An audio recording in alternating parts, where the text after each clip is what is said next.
Shooters, loaders, and casters, Merry Christmas. Welcome in here. We got a packed house.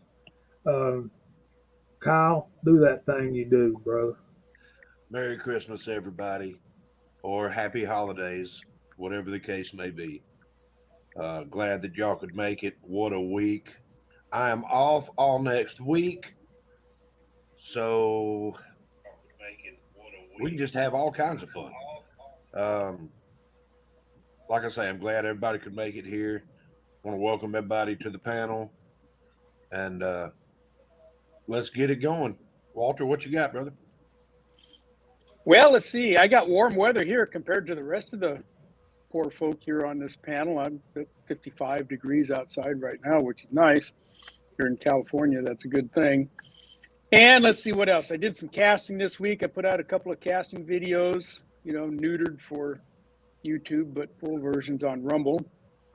I got the six-shooter Texan 380 mold that he sent me. I got that fired up, and one of my MP molds that I've been sitting on for a while. So we got that done, and today started working on getting the next part of that six-shooter Texan mold series. I've got 2 videos on it now, and next one will be the loading of it, and then we'll do some shooting. So that's the direction I'm going. Other than that, easy day.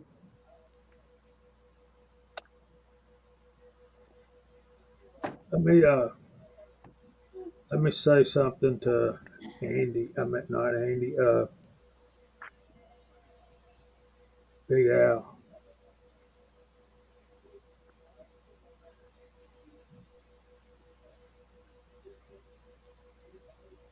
I forgot how to say it. Bonton. You're not that far from Louisiana. You can say it. We'll get that. We'll get there. Kind of like Viejo. It's tough. It is. Especially with a thick Southern accent. What's going on, Gene? Oh, thanks for having me, Jamie. Merry Christmas and happy holidays to everybody. Look at this illustrious panel. This just look at this beauty here. Look at these bearded gentlemen above me. Hello, side chat. Let's see. Been enjoying my new job. I sort 556 brass at a reloading component online walk-in sales place. Pretty cool. I've been doing a little bit of reloading, set up for some stuff right now, and man, just trying to get by and get through this brr cold. This -3 with a wind chill of -30 around. Got to go. I hear you, man. Scotsman is chilly there too, isn't it? Oh yeah, buddy. We got the lake effect going up here. It's not nice, but it's like we were talking about before. Once they hit 0, it really doesn't matter. It's all about the wind at that point. That wind will cut right through you. But other than that, man, it's good to be here. Good to see everyone out there.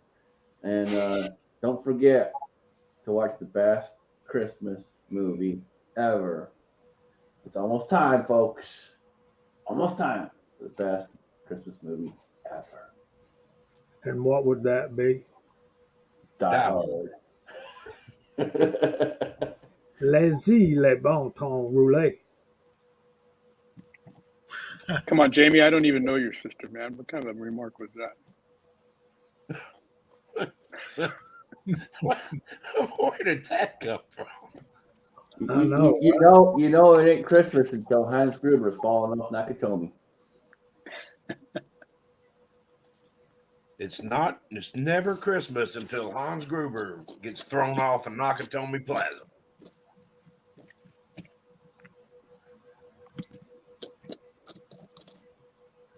Dadgummit, Andy, don't tell me I missed them, man.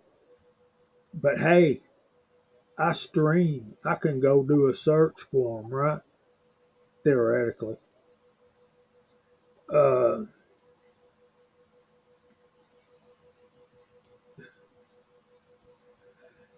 Dang, Big Al.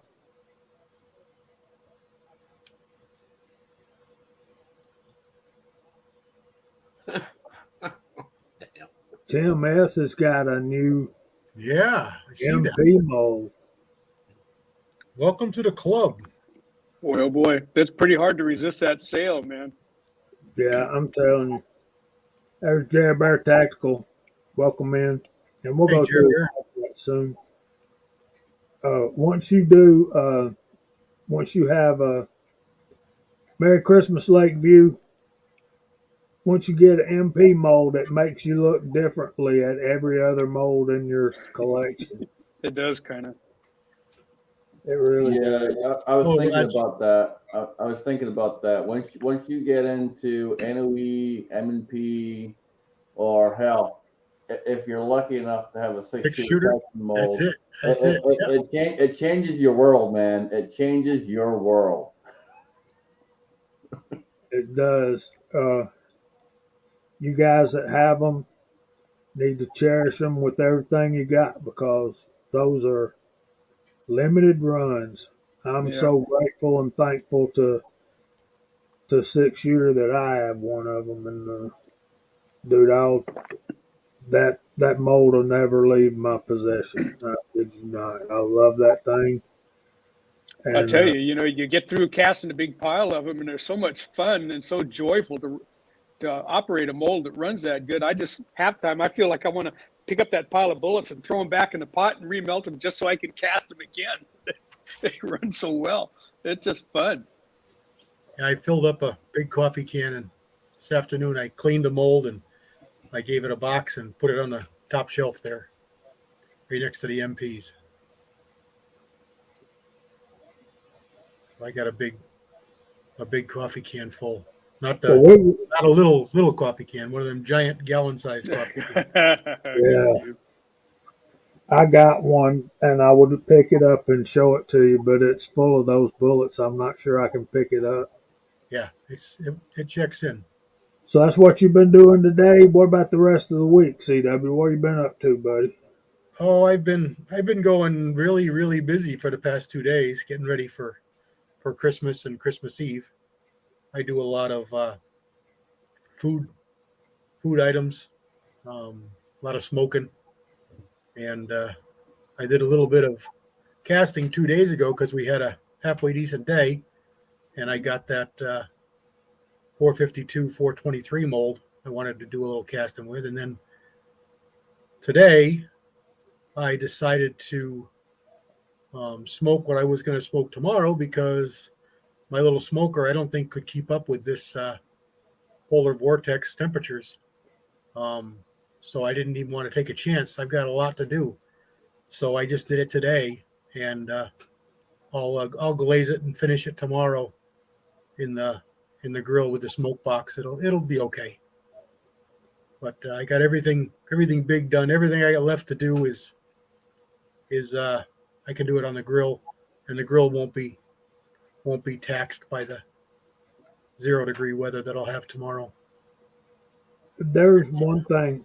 We're not goofy Texan. We're just grateful, and we appreciate anything people decide to send to us. We really do. I don't want anybody to think we're shorting them or anything. But I saw a CW video earlier today, and I was impressed by one of those bullets that Andy sent you, and that's the 223 mold bullet. I am liking that a lot. Yeah, I just hope I can stabilize it with a 1-9. It should be right on the cusp for length, but it all yeah. depends on bearing surface. I got that. My birthday mold was a M&P 65 grainer, and he offered a 75 or 75 grainer, and I wanted that in the worst way. Um, but I talked with another guy who has both of those molds, and he said he had a couple of 1-9s that wouldn't shoot the bullet. They wouldn't stabilize good. And I've experienced that with the 77s in the 1-9. So I didn't want to invest in a mold that wasn't going to be any good for me at all because I don't have anything that's faster than 1-9 in 223. So I got the 65 grainer.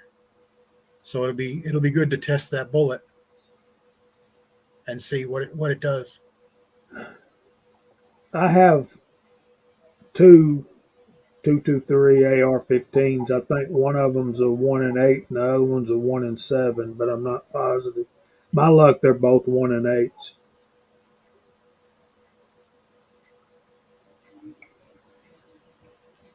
Well, you can't go wrong with either one of them. I mean, It's just if you want to shoot, more than 77 or so grains, and in a 22, there's really not a lot that's longer than that. There's an 80 and what is there, an 83 or something, but that's really about it. So you're not really suffering much if you could only shoot 75 grains. You're 69 shoot great, 68, 69 shoot great. It's all a part 74s are supposed to. It's all a part of the fun of being a caster and a reloader. Is figuring out what's going to work. Yep. Did I see Broke Loader ask me a question? Flip through there. He said, now we know how you smoke your molds. You put them in the smoker at 250 degrees for 12 hours. But you stop when the bark gets right and wrap it in aluminum foil. Pour a quarter cup of apple juice. Yeah. On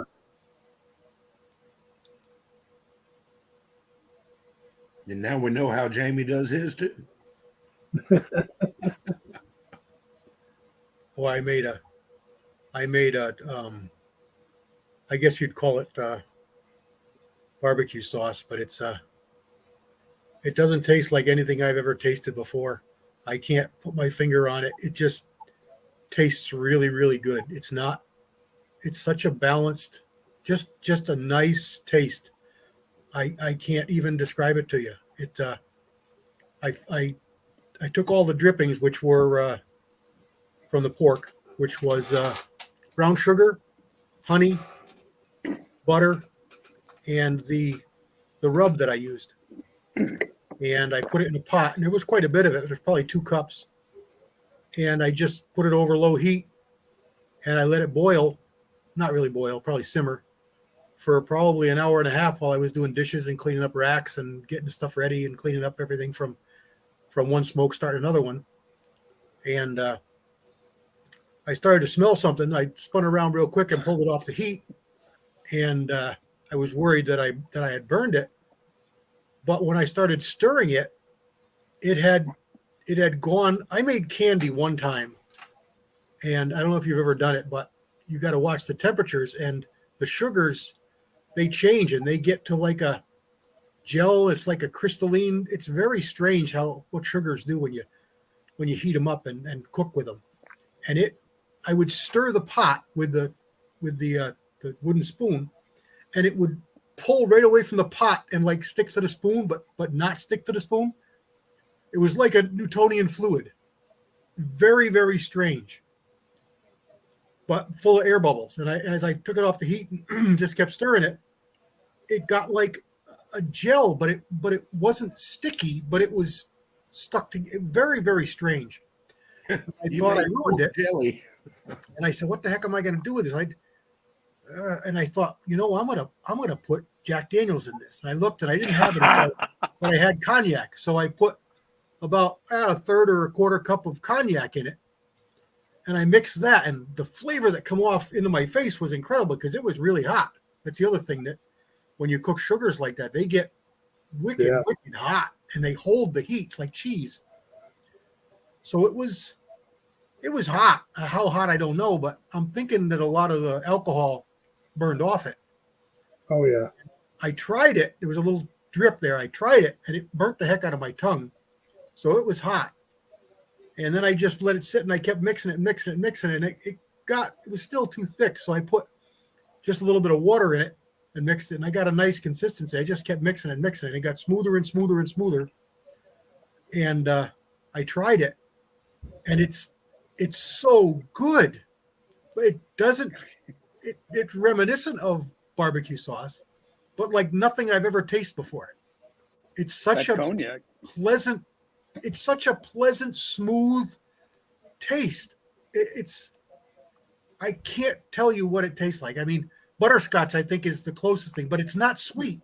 It doesn't go off as real sweet, but it's that buttery Werther's candy type of a smooth, nice, clean flavor. I can't tell you what, but it's so Well, good. write it down before you forget it. Oh yeah, Next I did. Thursday. I already wrote Again. it all down. I was going to say the worst part about the story is it's unrepeatable. Yeah, unrepeatable, and you're all too far away to try it. Yeah. I got about a cup. It boiled down to about a cup, so I'm going to save it as a dipping sauce for the. And Vanessa's out there talking about sugar. Melted sugar burns through flesh fast. Um, yeah, and different sugars also act differently. And that's the way I was taught, trying to get it to the hardball stage and the softball Yeah, stage. that's it. Yeah. You drop one drop into a cup of room temperature water, and then it's a science. And yeah, Yeah. Well, it Tim's got definitely it went figured out. softball. It definitely went to softball. So it was hot. Pork chop candy. Tell it. It is pork chop candy. It is pork candy. It just melts. Yeah, we're looking at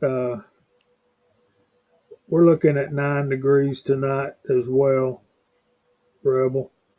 And pastors out there, yeah, we're looking at the same stuff. Uh, we're looking at 9 degrees. The fortunate thing for us tonight is that the wind is supposed to die down, supposed to lay at midnight, so that'll be a good thing. And our executive chef, you need a candy thermometer.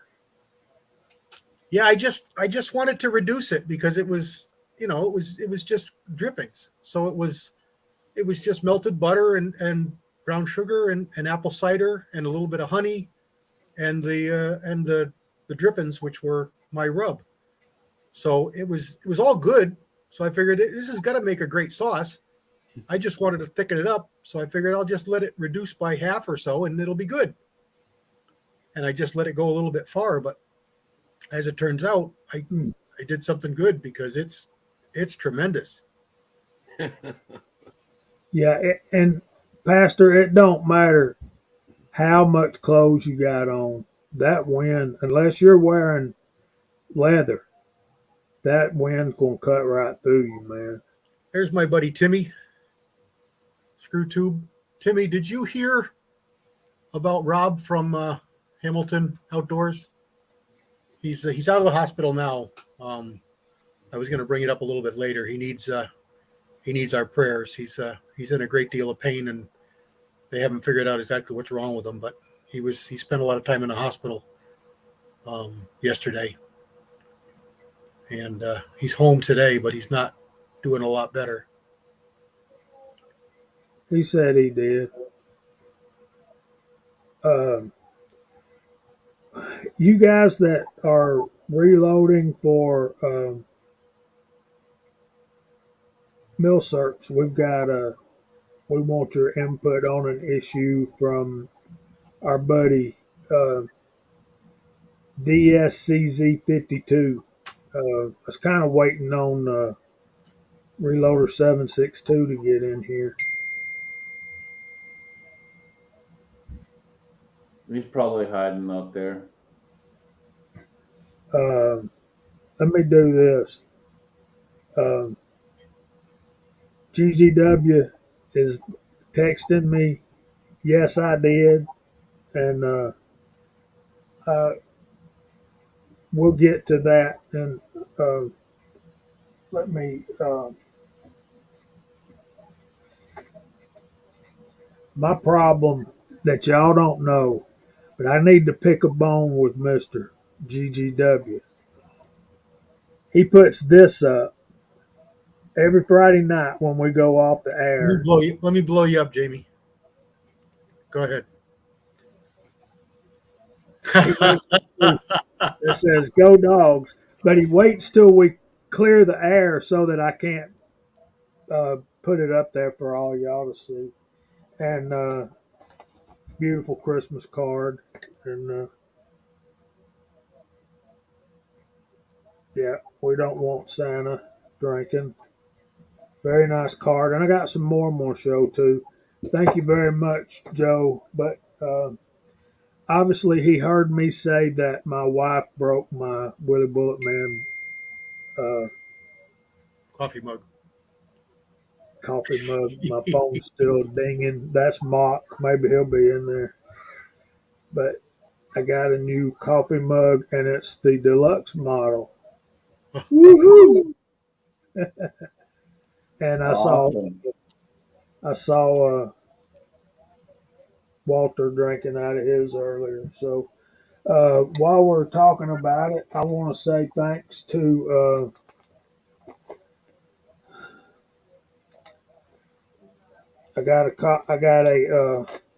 I got a card from Cranky Cletus. Um, his cards are always beautiful, and I usually put these up on the mantle. I got them all beat. You got a hug for me. Yes, I did, and got one from y'all. Going to get a kick out of this one. Um,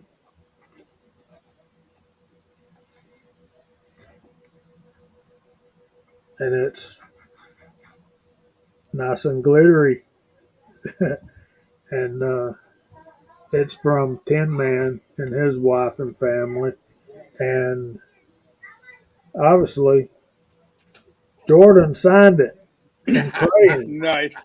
Ah, ah, That's, ah, ah, ah. I I love it. absolutely love that. That's And awesome. then I That's cool. got one from New York City Reloader. Listen to this, and this is from his heart and mine to all of y'all. This Christmas season, I wish you comfort and joy. I pray for you and your family's well-being during these difficult times. Be prepared, be brave, be a patriot, uphold the rule of law. Be ready to defend against those that would deprive us of the same. Cherish peace, but forever be ready to water the tree of liberty. May freedom's light always shine bright in your home. Your friend, New York City Reload.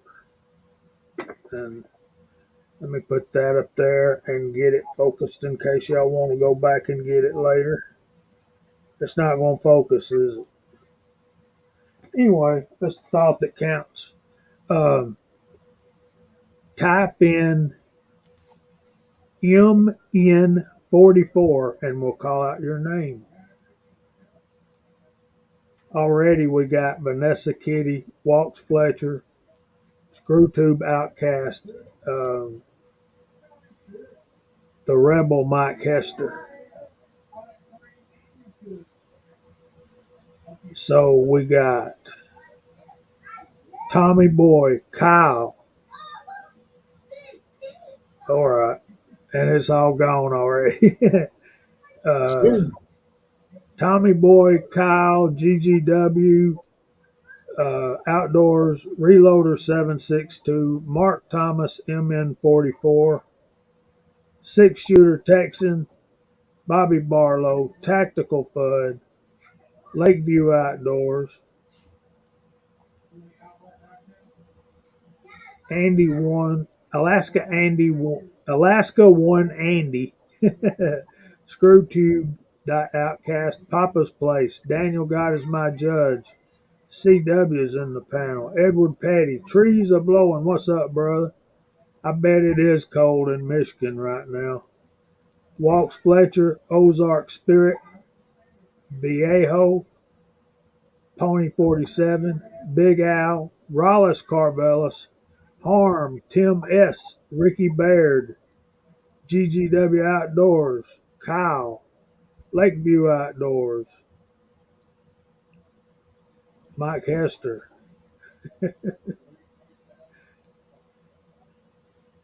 and Walks Fletcher.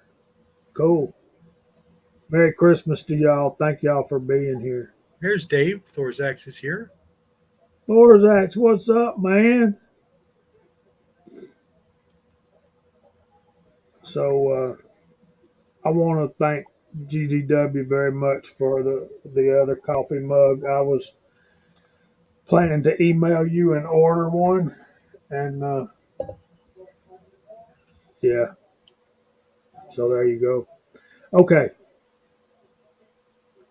so we got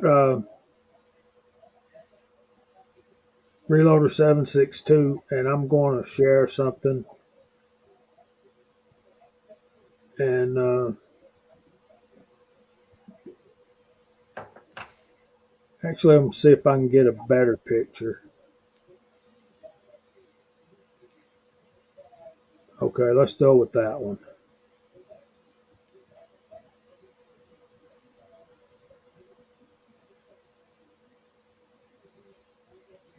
I bet 762 has already seen these pictures.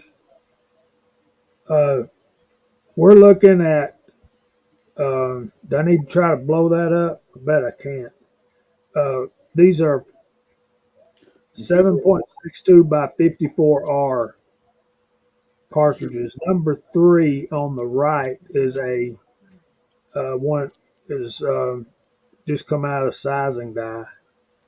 Number one and the one on the left, the one in the center, the one on the left are fired and ejected, fire formed cases.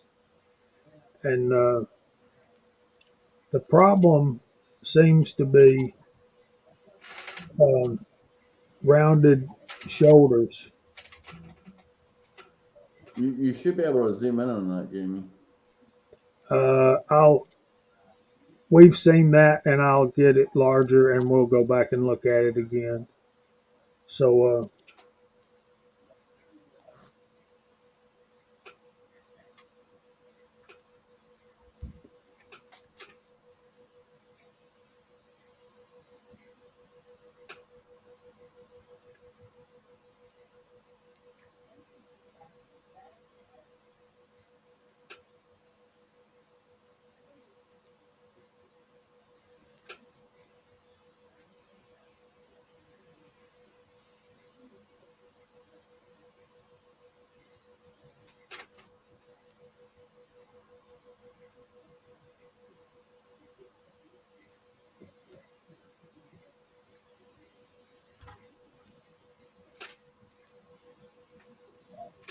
all right, now let's see if we can.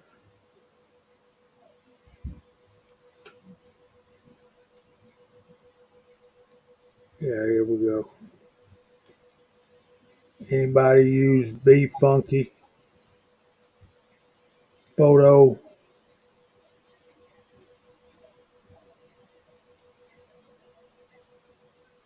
editor? No.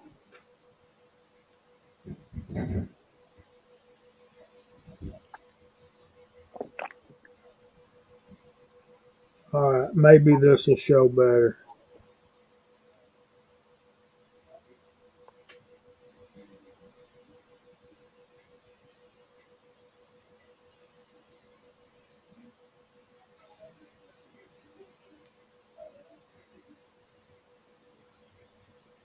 Is that better? Yeah, that shows up a little better. Yeah. Yeah, there you go. Yep, yep.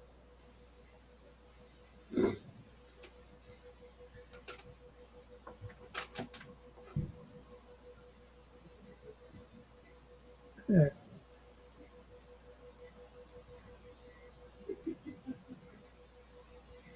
Yes, Y'all ain't right. side shot.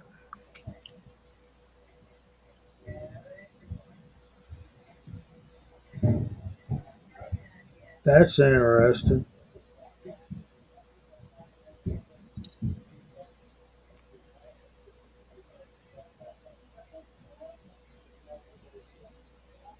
So we got a couple comments out there already. We got Walks Fletcher. Can be fixed by a partial sizing. And Mike says that chamber's way long.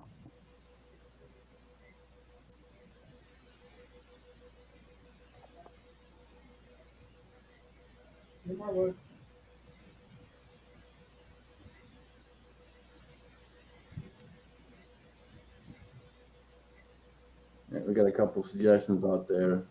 Don't size it all the way. Just touch the shoulder. Call it size or die.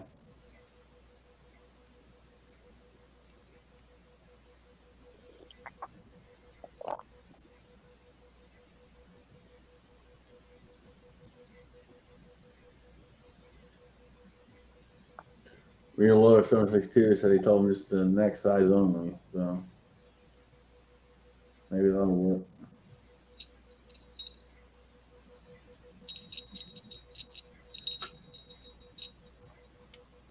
Just touch the shoulder.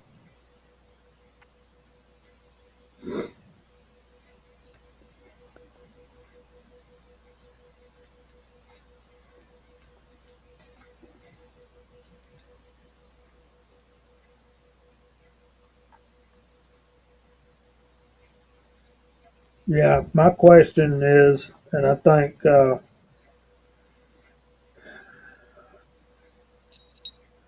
question that our viewer who's belongs to this, uh, and he knows who it is, just neck size.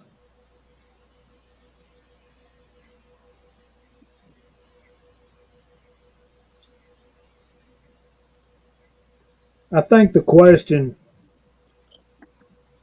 for us to answer our viewers' question, and I've got a lot of questions for him as well.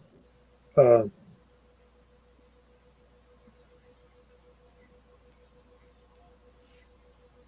I'm assuming it was Kyle.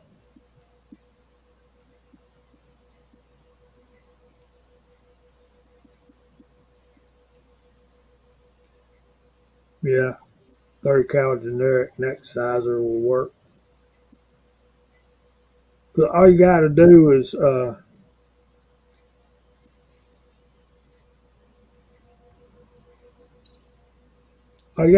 get it tight enough to hold that bullet in there. Get your neck tension.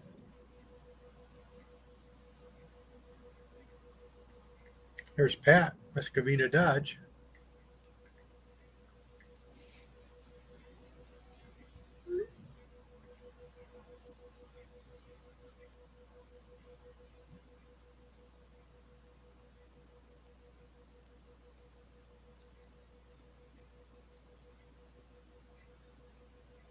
There you go.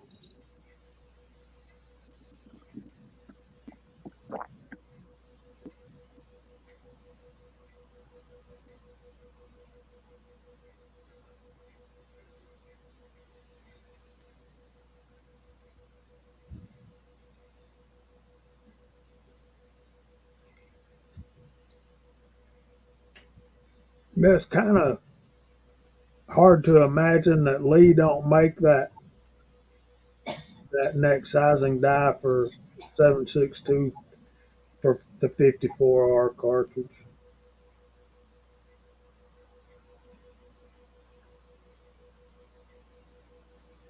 So yeah, lots of good stuff out there. What do y'all?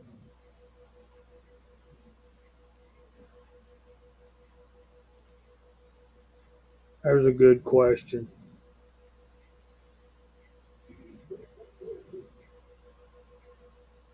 Well, it's a good question, but it's all see. Look at that comment too. It's not necessarily a defect. You got to remember that a lot of these, especially like a milsurp gun, they were done in bulk and they were done fast. So there's always going to be variances and tolerances and so on and so forth. So you got to just kind of take it with a pinch of salt. It's not necessarily a defect.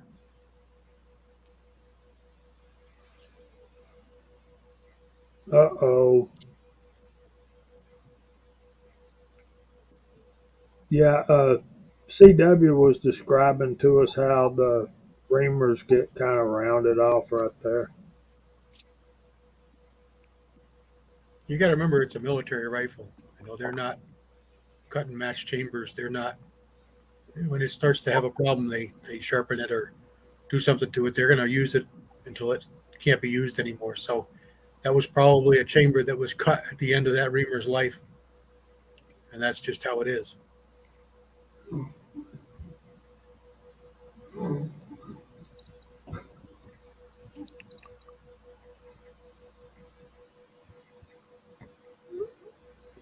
Now, will this shorten the life of the brass?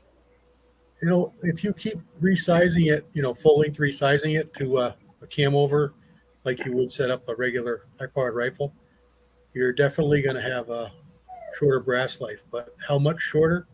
Who really knows? It's not like your case forming every time. It's just you're sharpening that shoulder where it goes into the body every time. So anytime you work the brass more, you're shortening the brass life to what it could have been. So Okay, Thorzak's nailed my thought right on the head. If you notice number 3 and the one farthest on the left, those are steel cases. Those, I don't think you should be sizing those anyway. But yeah, if you cram that case into a full length sizing die that's adjusted to where it's full length sizing the whole case, uh, yeah, you're going to be lucky to get 5 firings out of it. Pat, behave yourself. Both me and Gene said we would at the beginning of the chat, so we're trying, and you're not helping. So behave yourself. Biting my lip. Tommy said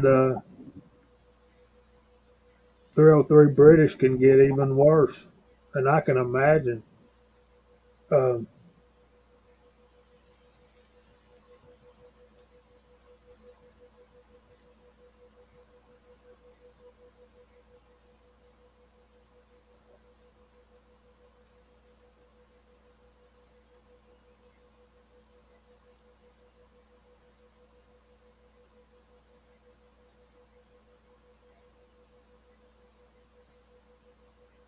that's drastic.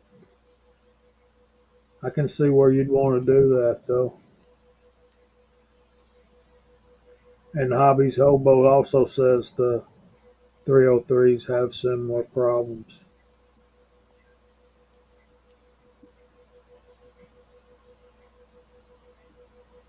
It's them huge chambers again. There's a few comments out there, you guys. Again, you're not helping us here. We're trying to keep this somewhat PG. Vanessa, be good. Family friendly. Again, guys, you got to remember that a lot of these military rifles, old milsurps, they were mass produced, and you're going to have a lot of variances, a lot of tolerance differences. Going to happen. See, we talked about that too, Rebel, and my contention is that you're. Let me get back over here, see if I can move this up a little bit.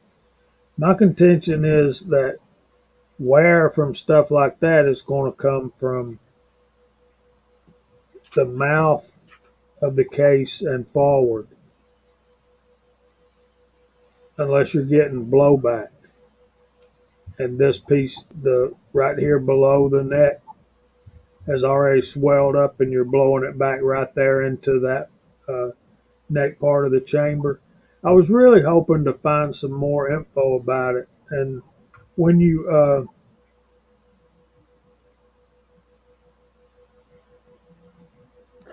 Google it, rounded shoulders are one of the things, but I never could get to an article that was actually talking about rounded shoulders in the Mosin Nagant. We've got a difference of opinion.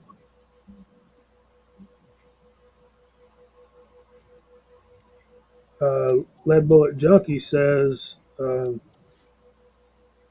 steel case isn't that bad, and two or three, and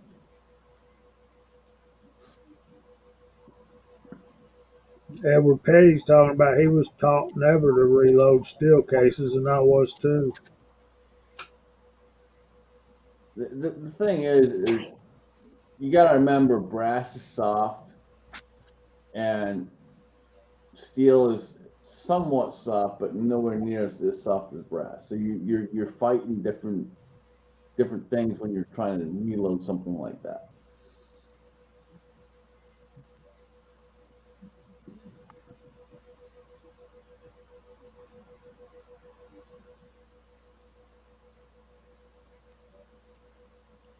Vanessa Kitty, you're not helping at all. I told her to be good. And she went ahead and said she's making it in a baggie. She's not helping. She takes notes and puts it in a baggie. Not helping.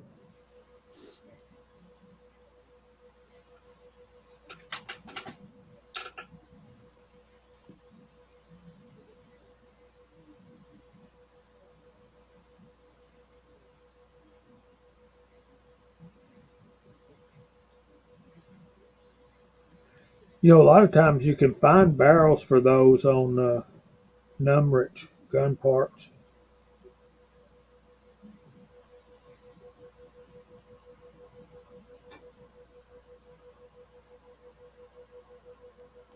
Yeah, I was gonna say there's a few places out there, Nimrich, there's a couple others. Yeah, y'all are bringing it tonight. Thanks, guys, for your input.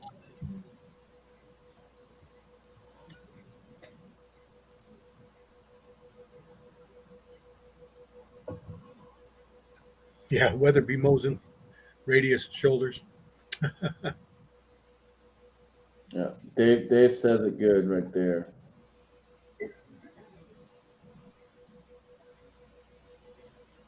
Weatherby Mosen.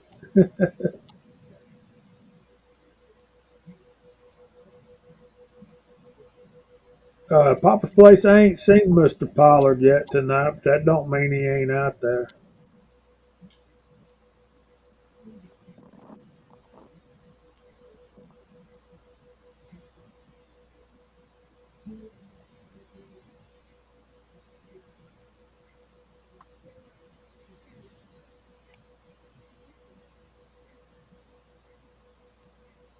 Yeah, I hear you, man.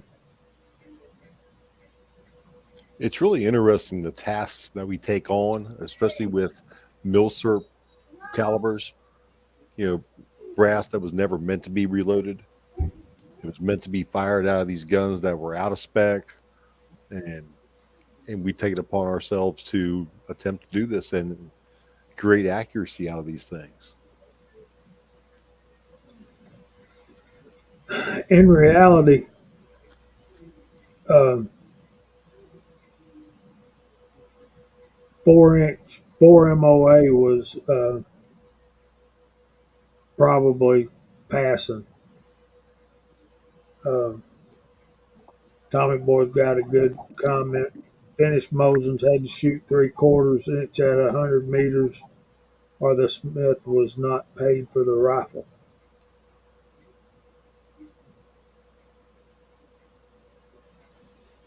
Not all Mosens are junk.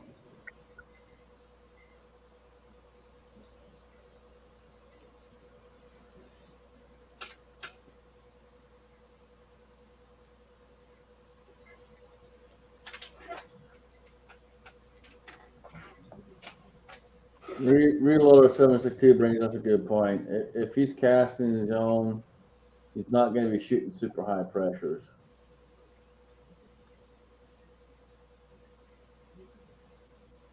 Yeah.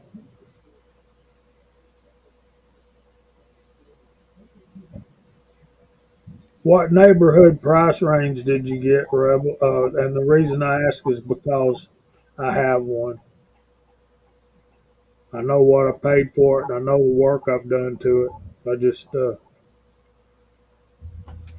Wonder if I'm in over my head or if I'm all right.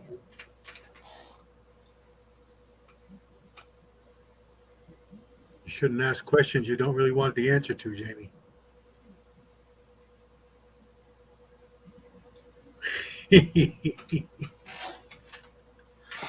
Are you happy with it? Then it's good. Good night, Andy. Merry Christmas, buddy. Good night, Andy. Night, Andy. The Zinc Master.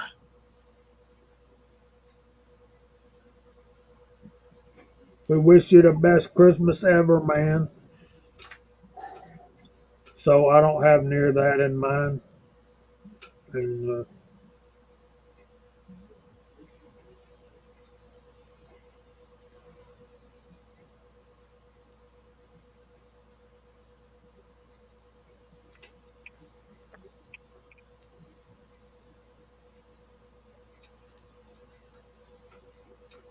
yeah, they all have different grades, that's for sure.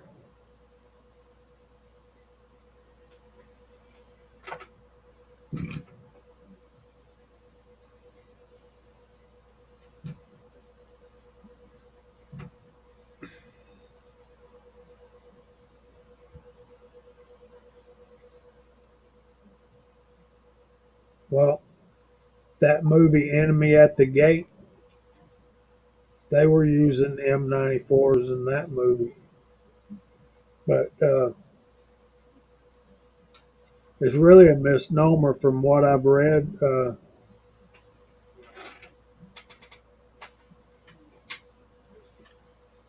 They started production of them in 1938. So how can you call it an M44 when you start making it in 1938? Tommy boy, I have a finished Mosin. It's the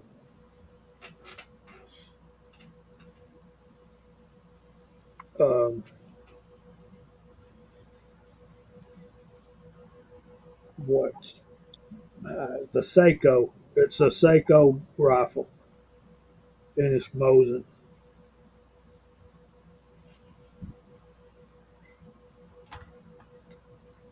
You really got to pay attention to the stampings too. A lot of gun shops I've seen over the years don't know really what they're looking at, and then when they take it in, they'll take it in as something completely different.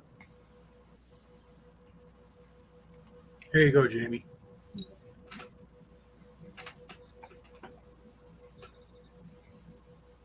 No, they made them until 19. I want to say 1952.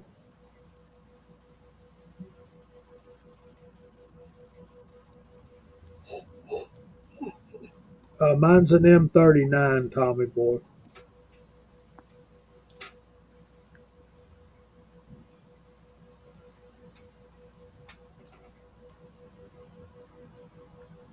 Hasbro has joined the party. Welcome, brother.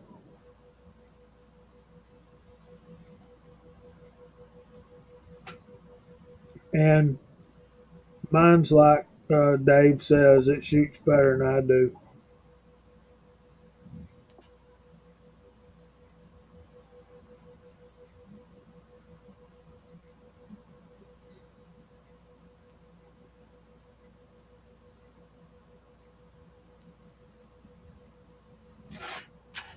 You know, probably the number one error people make is they always blame the gun. When in reality, the gun's always going to shoot better than you do. You just got to figure out what you're doing wrong to make it better. Absolutely.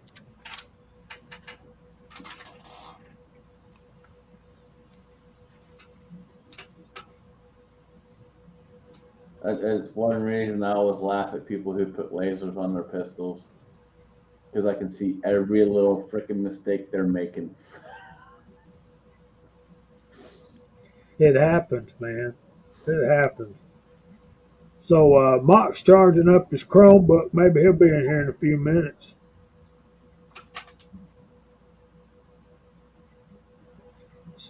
something I got to make a public service announcement on behalf of the panel to all you men folks out there. So, Miss Kitty, you need to plug your ears up. My wife told me that what she wanted for Christmas was a carpet shampooer. So I went and got her a carpet shampooer.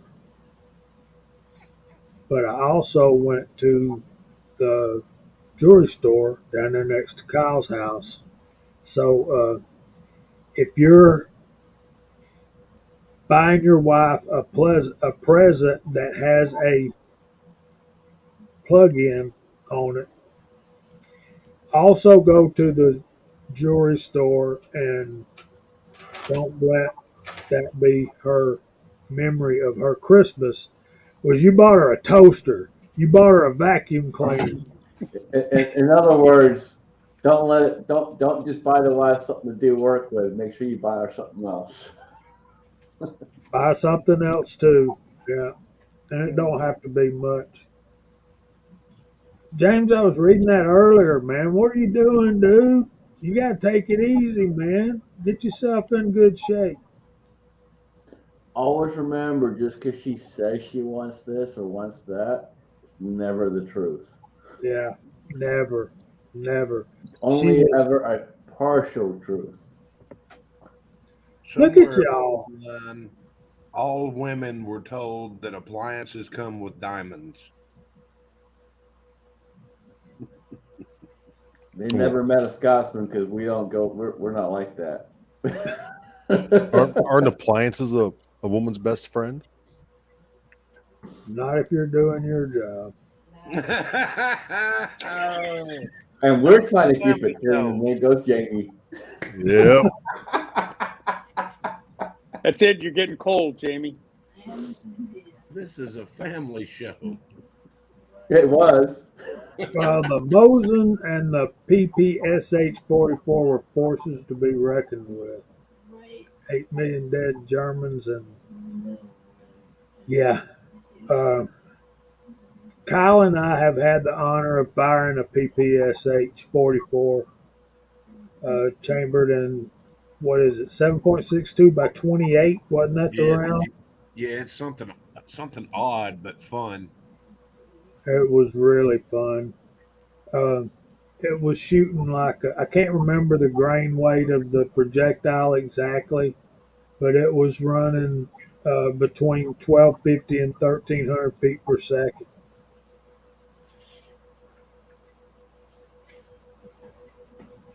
And very rapidly. Yeah, yeah. I wished I knew the refire rate of that thing. Which shampooer? She just wanted a Bissell, I think. Uh, Vanessa, not an expensive one. See, that's what I wanted to get her. One of those big industrial ones. There's Garage Guy. Welcome in, man. It's so hard to keep this clean right now. I'm just telling you. No, you can keep it clean. Just use the shampooer.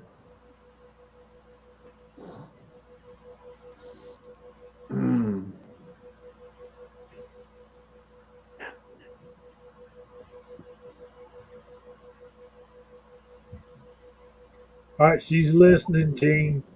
You better be listening to what I'm telling you, brother. I hear you. She's probably standing right behind him, and he's like, "Oh God, oh God, oh God."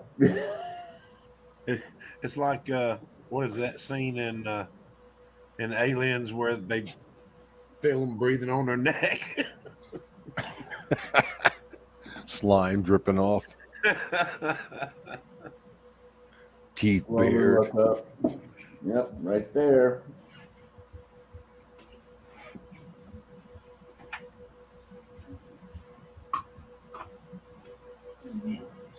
All right, somebody's Googling. Good deal.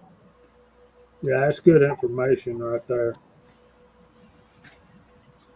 Walks. Woman's best friend is her husband's credit card.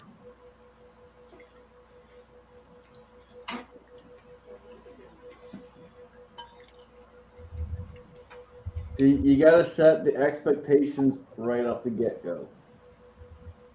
And the expectation here is I'm a broke motherfucker. Hey, we got T-shirts.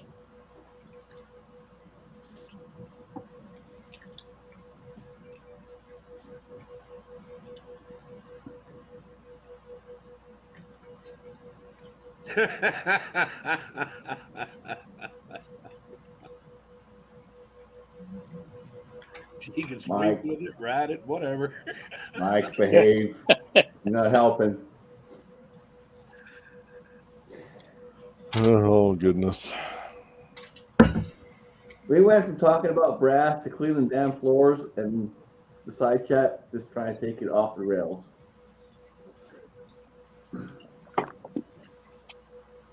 We all have a lot in common. Yeah, we're all weird. Yep. Yeah. Guilty as charged.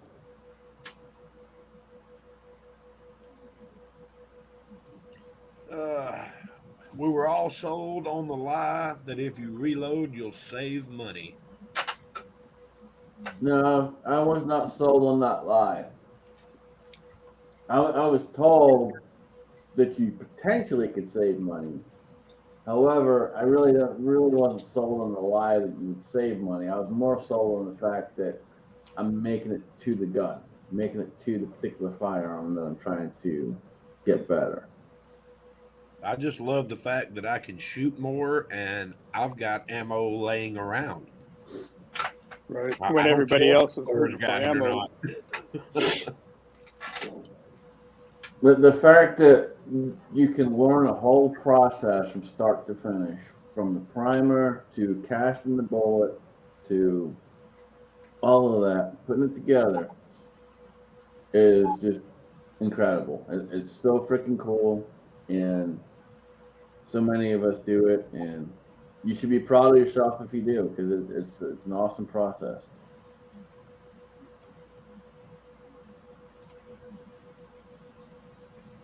And we try to pass it on, and YouTube slaps us down. You know? Yeah, right. Yeah.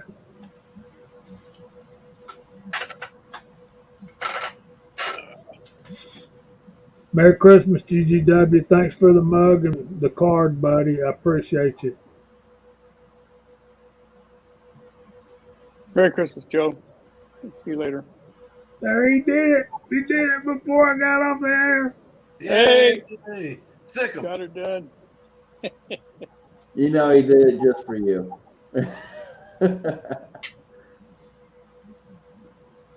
That's the truth right there, 6-shooter Texan.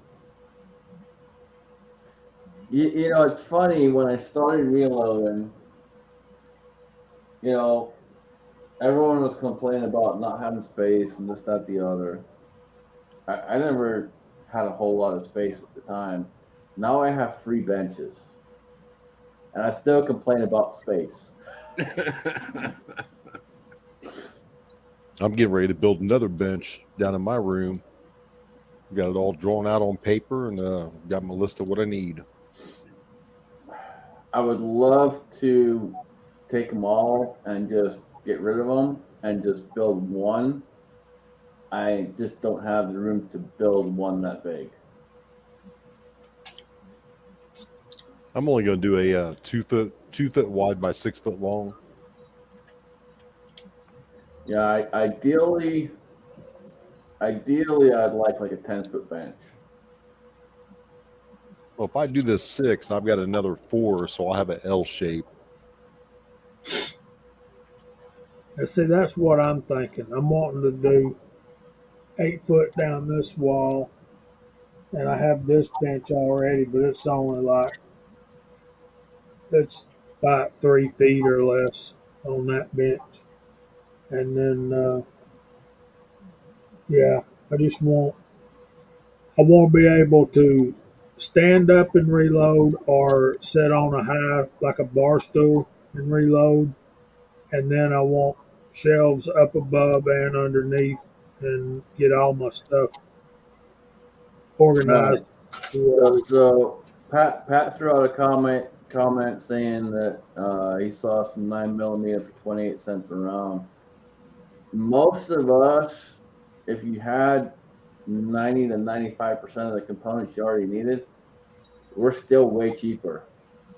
It's literally just your time that you really is where the cost comes into it. How much is your time worth? With the cost of components now, I'm reloading for about $5 a box of 50.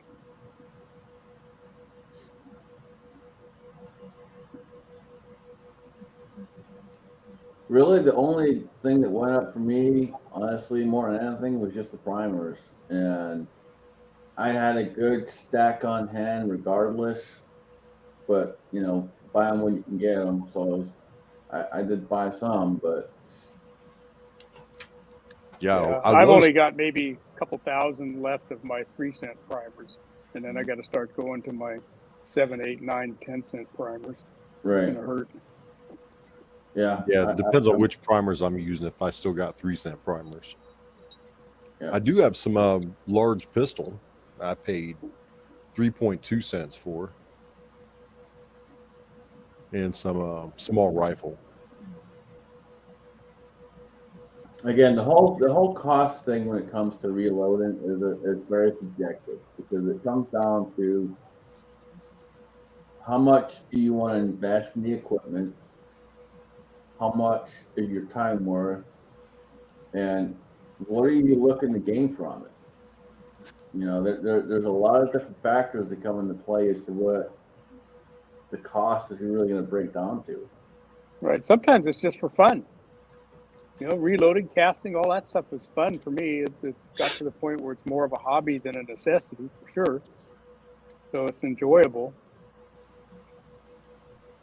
When I first set out to do it, I was on the path of trying to save money, and that lasted about 5 minutes.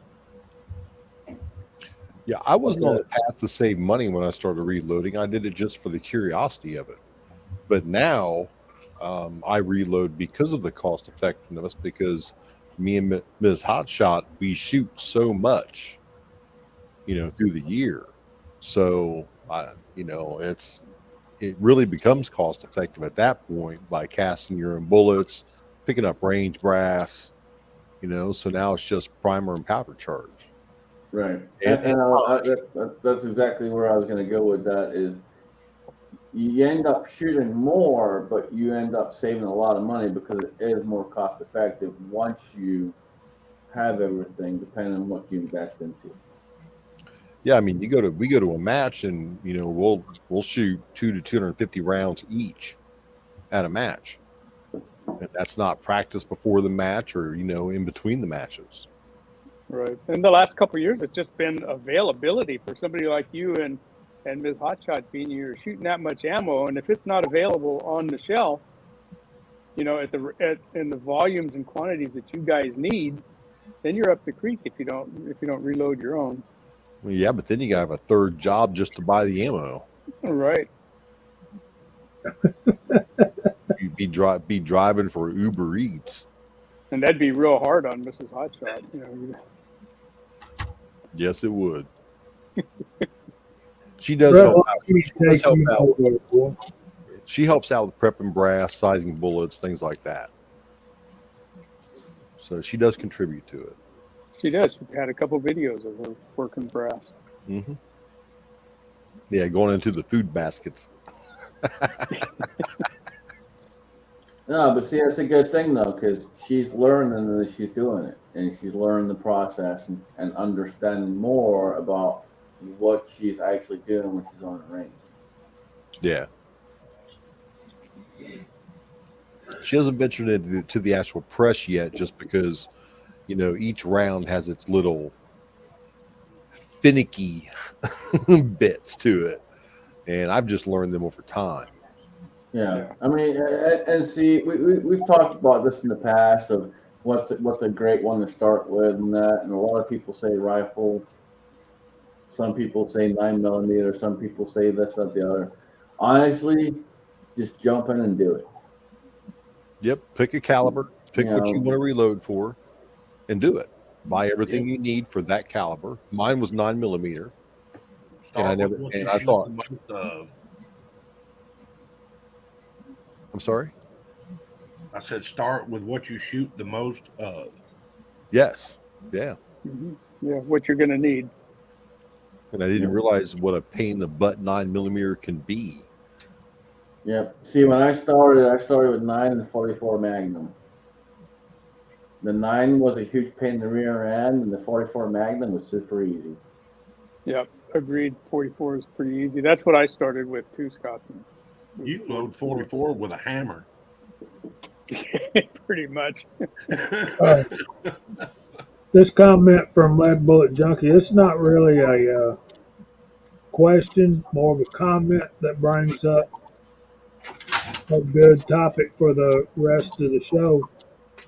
Um, how much have the prices of components diminished your shooting? So that's an excellent question. It also brings up another topic. What are you doing if you're not getting out and shooting? Are you sitting at home? Are you dry firing? Are you still getting some kind of practice? Because remember, this is a very diminishable skill. If you don't do it, if you're not out there doing it and doing the work, you will lose it. Yeah, in particular, if you've got a number of calibers that you're used to shooting, you know, and you got a safe full of firearms that are all different. If you don't practice with them, you know, even just switching from a revolver to a semi-auto, or within the semi-auto range, going from a 380 to a 45. If you don't go out and shoot both of those for 6 months, you got to come back and work back into them. So there is a lot to that, Scott, about keeping practice. You know, I've said for years, and people laugh at it sometimes, but you put targets up around your room. Put them up in your living room, put them up, you know, around the house. The wife might not like it, but that's okay. Sit there and dry fire. Sit there and get your trigger time in. One way or another, you got to get that trigger time in. Dang, Kitty, that's awful. The range won't let you pick up brass. Will they let you even pick up your own brass? I mean, stuff that you brought in, you ought to be able to take back out with you. Well, that's your property. Yeah. See, I like my range. I go out there and Daniel picks it all up for me. Every time we go to the range, as long as there's no snow on the ground, we take a can with us and we try to fill the can. You know, a I standard just take coffee can. Chico with me, and it everything sorts itself out. Kitty, I got a lot of pistol brass in the common calibers. If you get short, get a hold of me. I can always come up with some, you know, 9, 45, 40. Somebody decided to show up. Y'all ready? Is here? Count us down, Jamie. 3, 2, 1. Hey! Six shooter makes an excellent comment. So he started in the middle of the shortage and hasn't missed a match yet. You know, if it's something you love, if it's something you really want to do, you'll put the time in, you'll put the effort in, and you'll make it one way or another. Make it work, correct. Our matches, like our IDPA, what he did is he would keep the matches below 50 round counts. Oh, yeah. So if you shot a clean match, he would set it up for a 45 to 48 round stages, 4 stages. You know, so And I know that that 6-shooter, he's shooting 30 carbine, whereas revolvers in his cowboy action stuff. So that's not one that's real common. I see a lot of that brass. So yeah, we don't see much of it out around here. I have to pick it out of 5.56 brass. Oh, it's a bugger. Oh, 300 blackout too. yep. Yeah. I picked that out too. and some other weird stuff. We were talking earlier. What's that? 300 what? 300 Raptor or something. Hammer.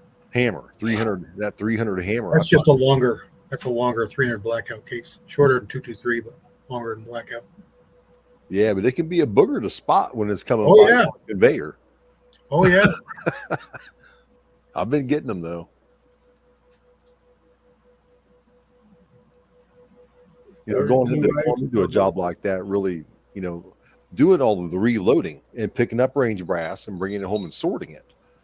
I buy like those big, cheap baking trays, and I'll dump the brass out on those baking sheets spread it out. Yeah, and spread it out over it and pick it out.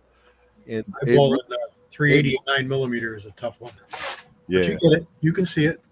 But that's really helped me a lot in my new job. I mean, beyond belief on picking out things. And the short and the skinny of it is you're always going to miss one. Always. Yeah. It doesn't matter how good you are at attention to detail, you're always eventually going to miss one. Especially like 9 and 380. You throw that stuff in the dill and you start rocking and rolling. There's always a freaking 380 just pops its little head in there somewhere. Always. Yep. I like 380 and I shoot a lot of it, but where it bites me is I size my brass in large batches on that Lee app press, and you set that tube system up so that it feeds just above the case mouth, and then you're doing a whole bunch of 380, and then along comes a 9mm. You talk about jamming up the works. You gotta almost take the whole thing apart to get it out of there. Crazy. Yeah, the same thing happens on my Loadmaster with those tubes, because you adjust the tube height, and right. you get a 9 in there, and all of a sudden now it's kicked out. It's only kicked out part way, and you got to pry the thing out of there. Yeah, I know, and you hope you don't break something because it's Lee. Yeah, and it ends up going the other way too. If you're doing that with 9 and you got a 380 in there, it doesn't necessarily jam up the works, but it does cause a lot of problems. Oh yeah. Especially if you get it over to the seating step. Oh yeah, because you can get that right in the works. I mean, you can run a 380 right into a 9mm and get it all the way to seating before you realize you got something bad. Yeah, I've actually I've seated a bullet and then went back, what? Man, that looks weird. Yeah, you get it up there, it's like, oh crap, I wasted a primer and the powder on that. It's bad when you feel it. You're loading 9mm and you feel it crunch. Well, that's not right. Always check your powder. Always check your powder. That's what I was talking about, making 380 Magnums. 380 mags, yeah. Depends on what powder you use. I mean, if you're using tight group, you won't really notice it. When a 380 runs through with your 9mm, but if you're using like 231 or something like that, you can actually end up making a compressed load.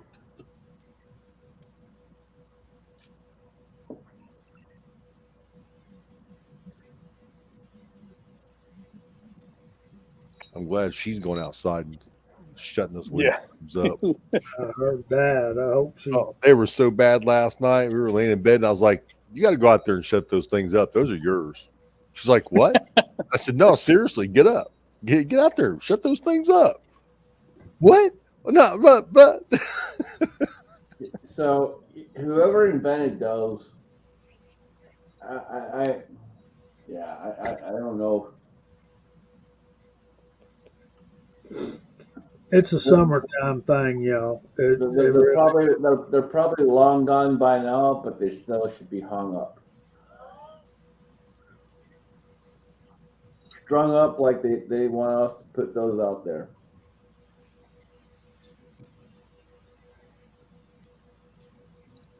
I've got some brass about making some chimes out of.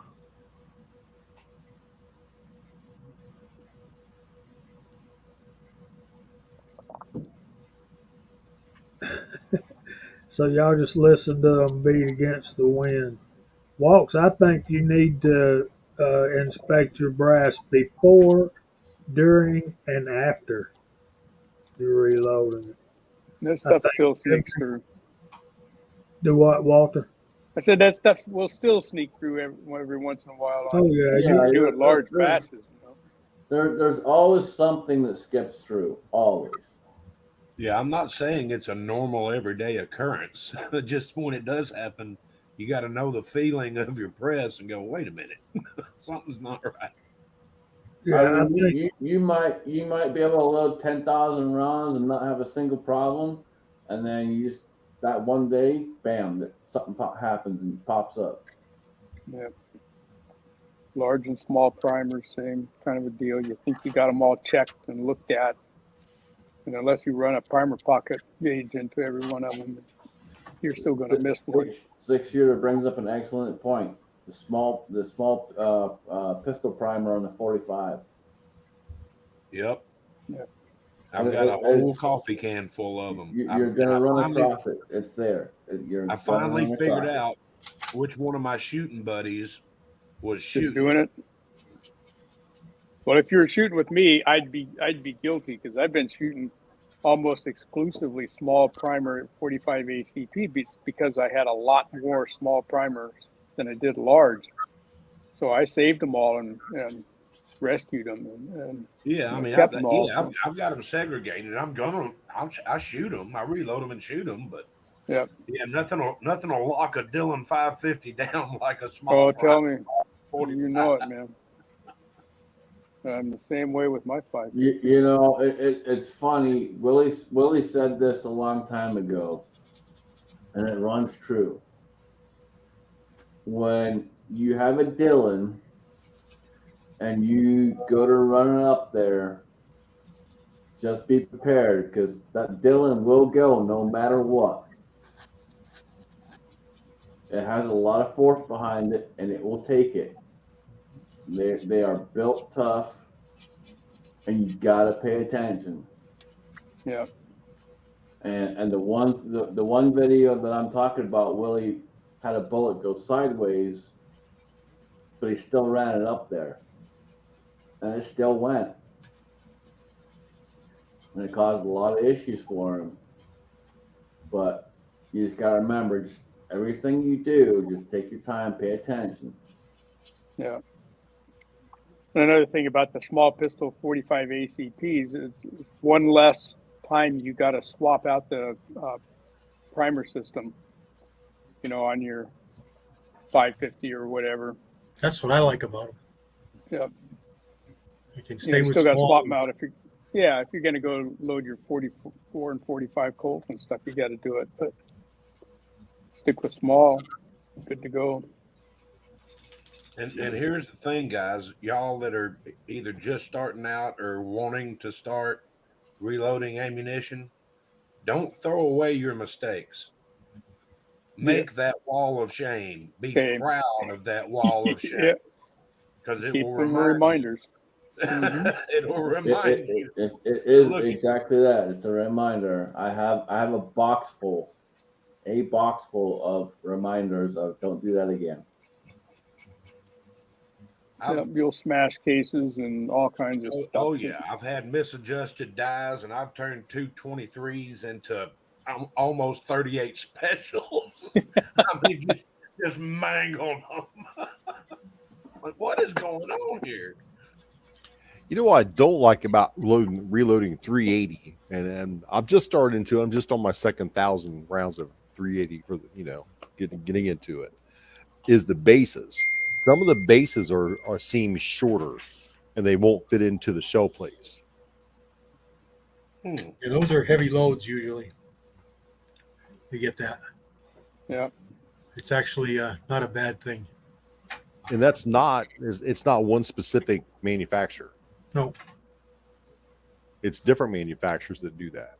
Yeah, you'll find the same thing with 223. I find it a lot with the Lee shell holders, surprisingly. When I'm making the 300 black, it just doesn't fit. I switch over to a different shell holder and it works, and you measure them, Mhm. and it's a swelled case head. It's affected the diameter inside your rim. I've had similar issues with Redding shell holders and switched to an RCBS, and they work. And they're just really tight going into a Redding Yep. shell holder sometimes. It's not such a bad thing. You think it's it's a hang up, but it's showing you that there's an anomaly with that case that's not the same as the others, as minute as it is. I just throw them in my scrap bucket. Yeah, just set them aside, throw them away, whatever. Yeah, I got a scrap bucket of brass. When that bucket gets filled up, I take it to the scrap yard. It's usually enough to fill my gas tank and get a meal. Right now, brass is $2 a pound around here. I got quite a lot of it. Yeah, I do too. I was just going through a bunch of stuff that I got that needs to go somewhere else. Well, $2 a pound. I mean, you get, Yeah, you got Yeah. 100 pounds. got 100 pounds of it, man. It's got a couple $100 in your pocket. Mike, I think there's a story there, and maybe you can call me over the weekend. We'll talk about it. Never lay your hunting rifle on the hood of your truck after you finish hunting. So, Oh boy. Tommy Boy's comment. I found some of that brass. That's like that short. It's a 380, but it's labeled 9mm. Mm-hmm. Yeah, Hertz. yeah, nine Hertz. That is 380. Yeah. 9 y'all millimeter. say 9mm short. Yeah. What's up, G23? Good to see you out there, buddy. Here's a funny story going off of what Jamie just said. Friend of mine, fellow reloader, was out testing some rounds, and he laid his rifle across the hood, using it for a rest, and pulled the trigger. And he's like, "What the heck?" Pulls the trigger again. What the heck? And he's like, "I can't even hit the target." And his buddy finally looks down and goes, "Well, if the fender was the target, you hit it every time." Oh God. The scope One time when I was a kid, I laid a scope. scoped rifle across the bed of the pickup one time on the rail of the pickup. Yeah. A scoped rifle, right? Went right through the other side. It was my dad's truck too. I got in a little bit of hot water over that one. You moron. Yeah, he put 5 rounds right through his own fender. Oh boy.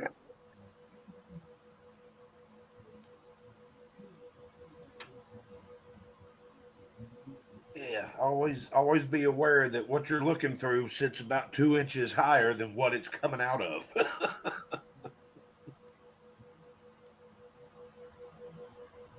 On that whole 9mm Kurtz 380 short, 9mm short, if you ever send your old lady out to go buy ammo, give her a box of what you are buying. Give her a little piece of it so she has it, so she buys the right thing. I cannot tell you how many times women came in and bought things, and they come right back going, "I bought the wrong thing." So there's Preacher's day off, and he's kind of wanting some salmon, CW. I see that. I didn't have any yet. I resisted. I'll have it tomorrow.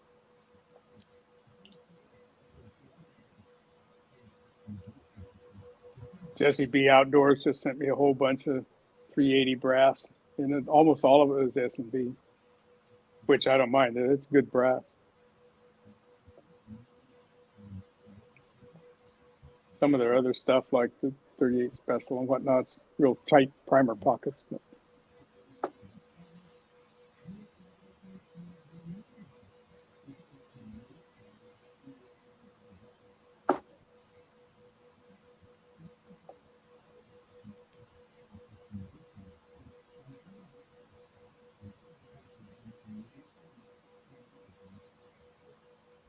It's just like a big circle with that brass going around. Viejo, because me and Jesse I traded him a big coffee can full of 380 brass. That's probably where he got it. Yeah, that's where he got it at. Because I So swapped him a bunch of 45 ACP brass for it. yeah, I got some goodies out of it too, and he got some goodies he wanted. So There you we go. do a little trading now and then. We only live like 15, 20 minutes apart. Oh boy, yeah. I can see that. I can imagine that. I Bruce, actually did his daughter's first tattoo. Jesse's. Yes. I like 7 mag a lot too, Preacher. Reloader 22 and 160 grain bullet is what I've shot for years. It's works really well for me.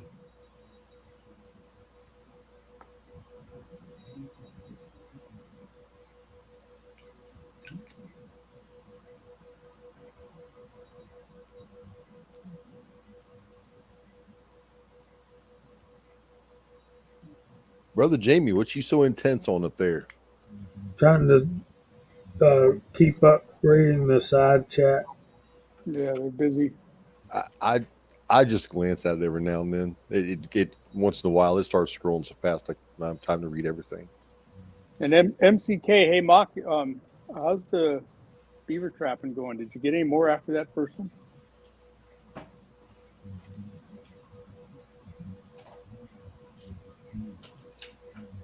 I've got mine muted for a couple of reasons. One, the heat pump hasn't cut off for about 4 hours now.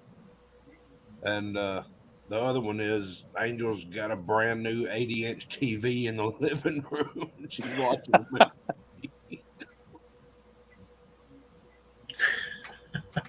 I just got that old 60, so I got a brand new roller skate. No. That's what ran through my head when you said that, Kyle.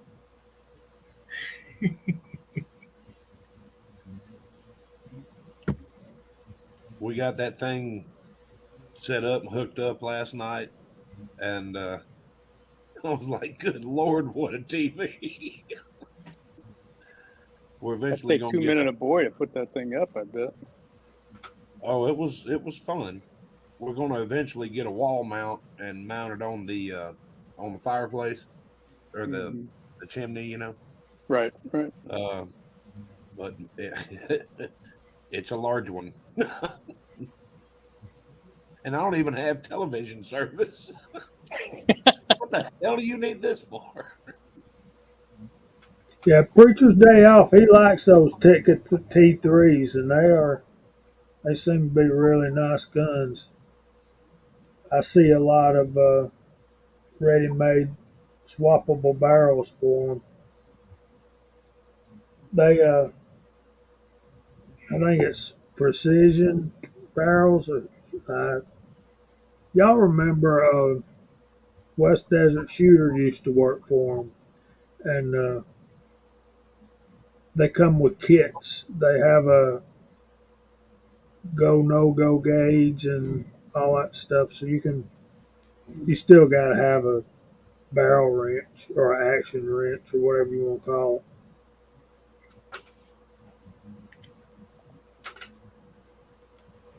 But Ticket T3 is one of the main actions they service. Of course, the Remington 700. Have any of y'all ever changed the barrel?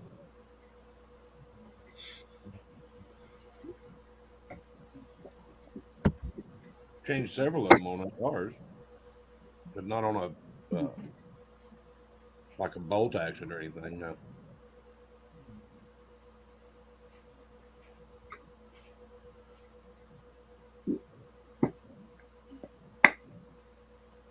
I might do something different with my Ruger M77.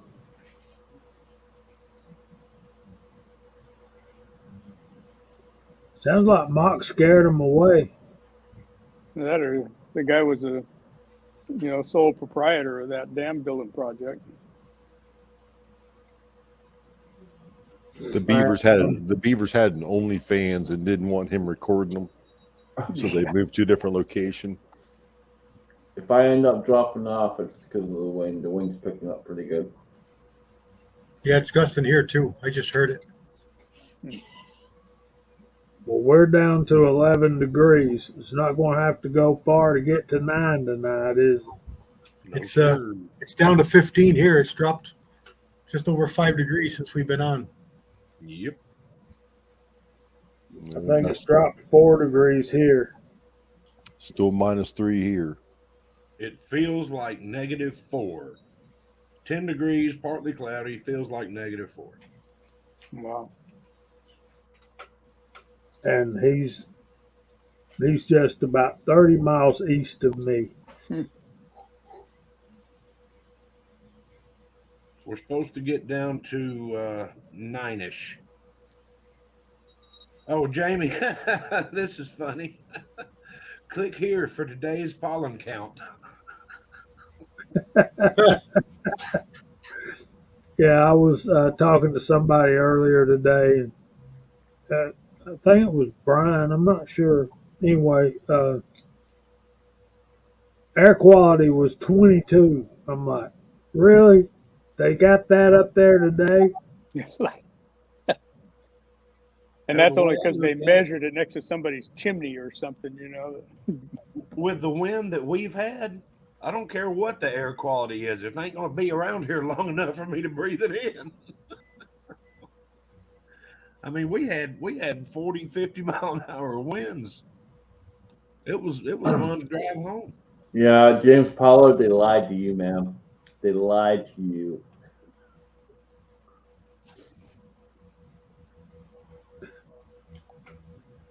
It won't last, bro. Just comment.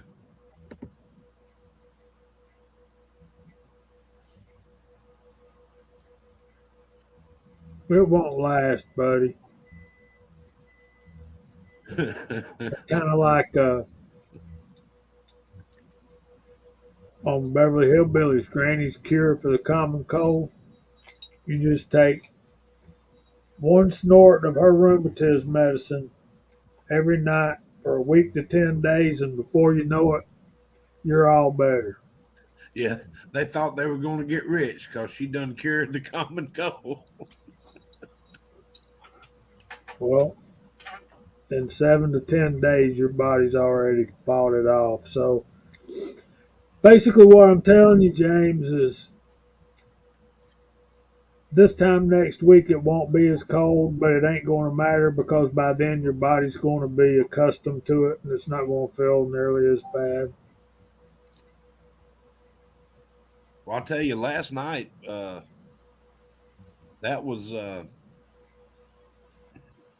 odd because the temperature, no doubt, the temperature dropped over 20 degrees in like an hour and a half. Good deal.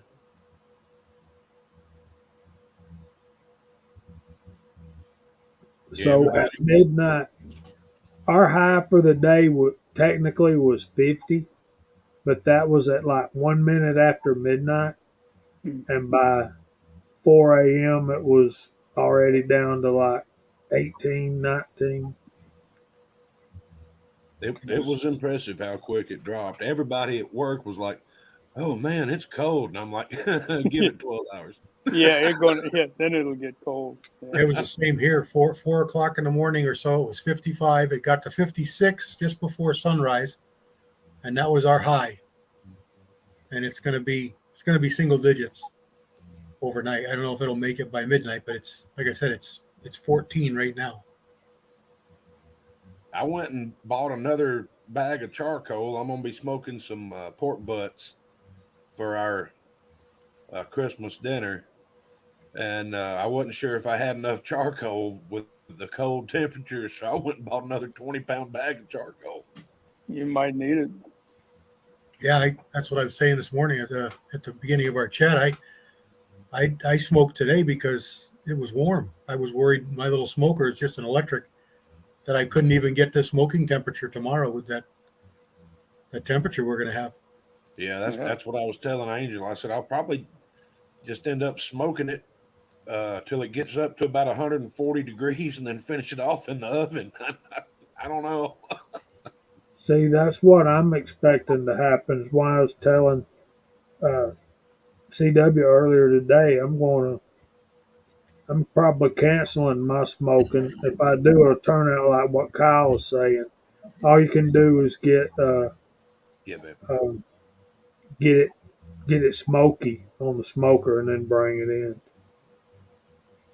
Listen to walks over there. Maybe turning the oven on will help warm the house up. I heard that, brother. See, it's easy to say stuff like that when you're sitting in 50 to 55 degrees, right? I don't have to.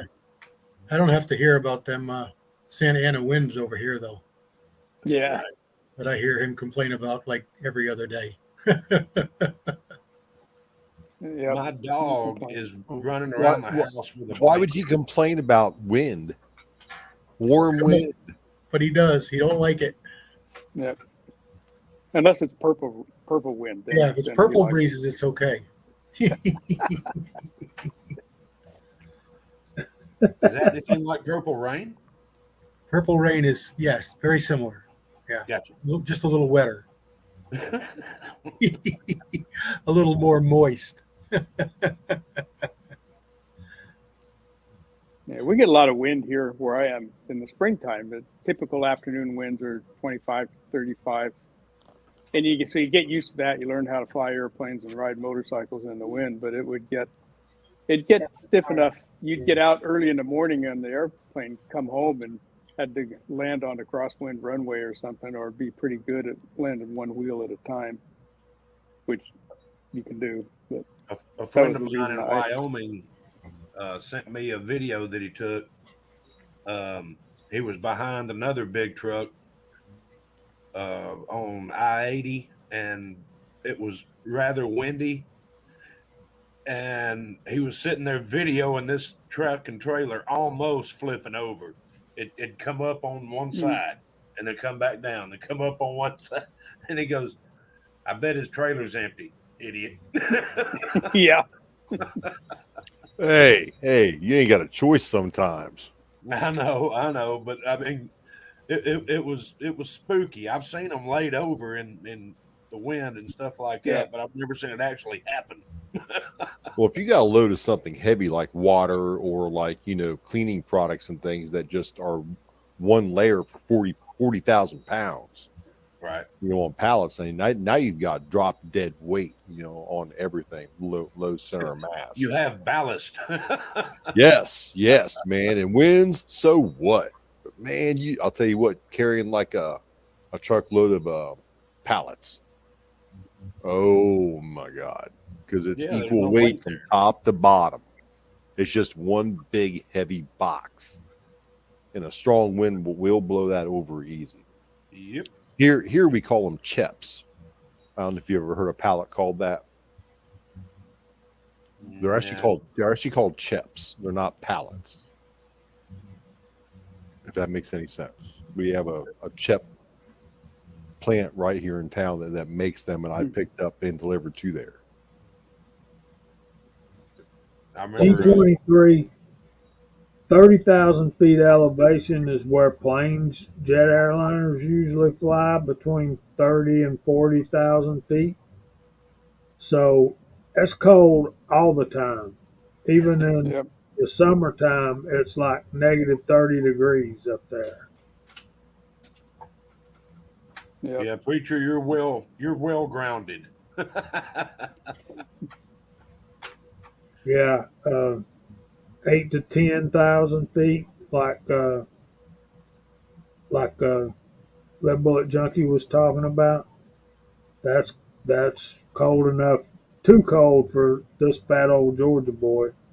And Rebel talking about 6,000 feet, winds over 100 miles an hour. So you think about that 100-mile-an-hour wind with 11 degrees right now. That'd be ugly. I wouldn't be thinking about it. You would just be frozen in one spot.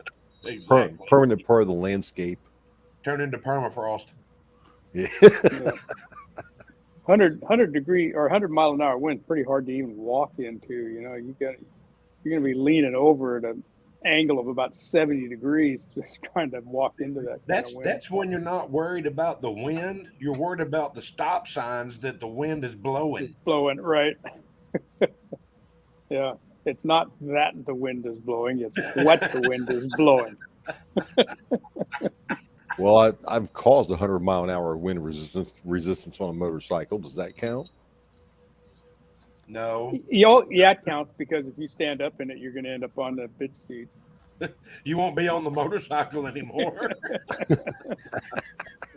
I have a 280 grain bullet designed for the 450 Bushmaster made by NOE. Was a group buy a bunch of years ago that I picked up, and I like it. It shoots good. I tend to shoot it more in my 45 Colt than I do the Bushmaster, because the Bushmaster really likes that 457 122 Lyman bullet, that 330 grain hollow point.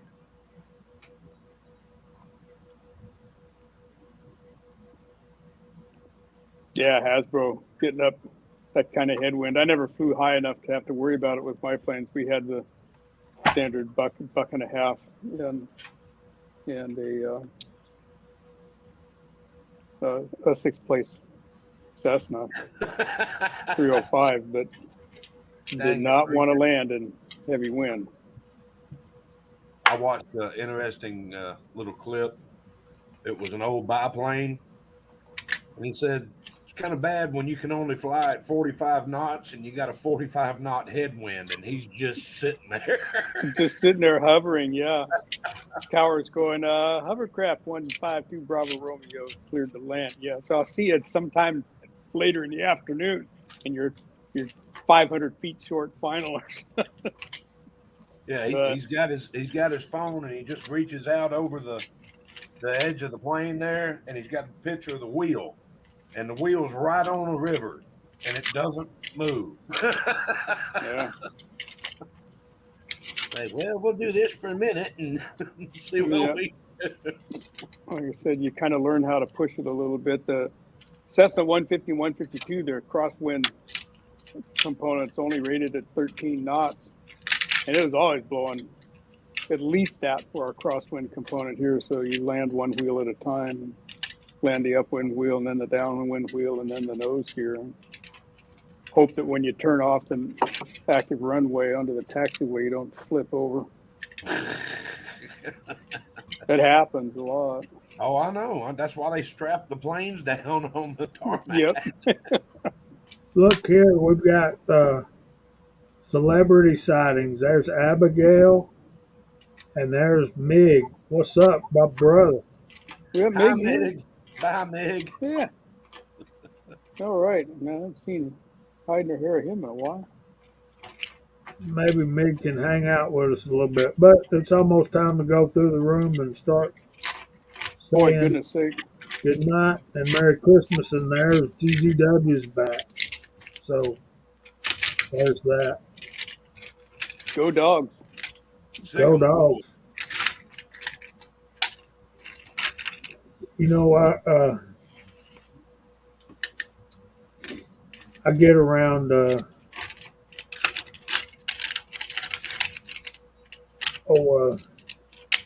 Jason Stewart, and he wants so bad for his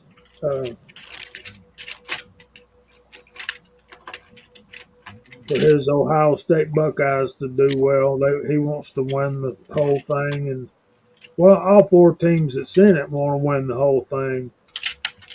But just for the record, if Ohio State wins, it ain't going to break my heart.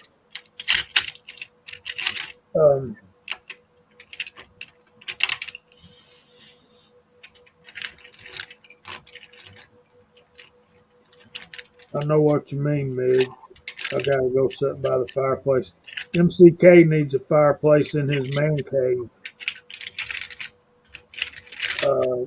My favorite 357 bullet, I would have to say, is the 358477 lineman, and of course that lead bullet, the 358 158 round flat's not bad. But I'm hoping that after I get some loaded up and tested, I'm hoping to replace that with the NOE 359 hammer.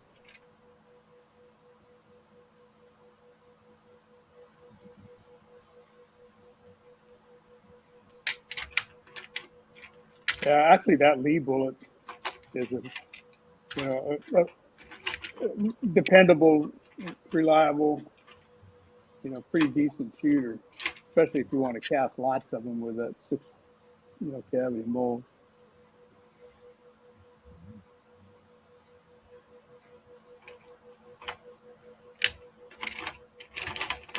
The H&G number 51 is kind of like the Lyman 35742-1. That down and buy a 357. that 358 429 Keith bullet interests me a lot. Yeah, That's one of my favorite 357 bullets. Yeah. 358-429. It's 170 grains. mm-hmm. I like it a lot. There's the man of 10. I got my Christmas card today, brother. Thank you so much.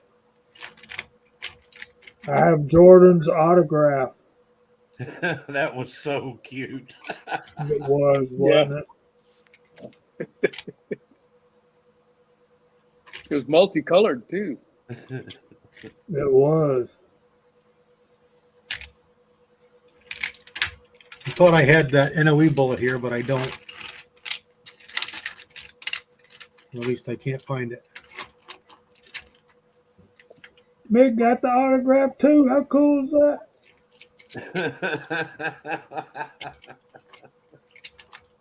Tommy boy, do you have that mold too? I like that. I like that with the big hollow point pin in it. I just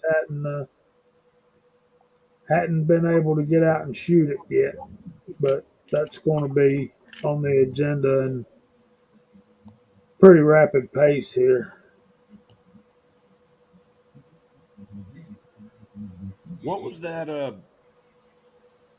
Lyman mold that you sent me, C-Deb? Not the wad cutter, but the I think it's the one that y'all are talking about. The 358-429. I think so. Yeah, kind of a long nose, semi wad cutter, Keith type, lead forward bullet. That's a great bullet, it really is. My 38 special loves it. I like those kind of bullets because my Henry rifle in 38 357 is a little picky with 38 special bullets. If they're not long enough, it'll want to kind of try to double feed them. But with a good long nose bullet, it doesn't do that. So I cast a bunch of those up for that rifle almost exclusively. Yeah, Chico, something was going on down in Cobb County today. I noticed that traffic was moving surprisingly smooth because all the red lights were out and everybody was treating them as four-way stops.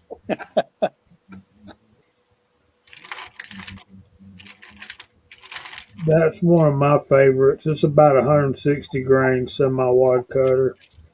429, that's 170, I think. Dang, Chico, man, I'm sorry your power went out, dude. Well, that stinks. Can't find it? It's back on now, thank goodness. All right, so we got to start going through the room. I'm pretty sure we got to clear the decks for Gizzard Gary coming up at 10 o'clock. So, Scotsman, you want to go first? Sure, absolutely. Why not? Good to be here. Good to see everyone out there. Guys, remember, no chat this Sunday. It's Christmas, and I know you guys are probably going to spend it with your family, so I'm not going to do a chat this weekend. But I hope everyone has a great weekend, and stay warm as much as you can because it's cold, very, very cold. With that being said, don't forget to watch the best Christmas movie ever. Die Hard. I'm gonna go look that up when we get off. Walter, you want to go next? Joe, I got a couple things going on.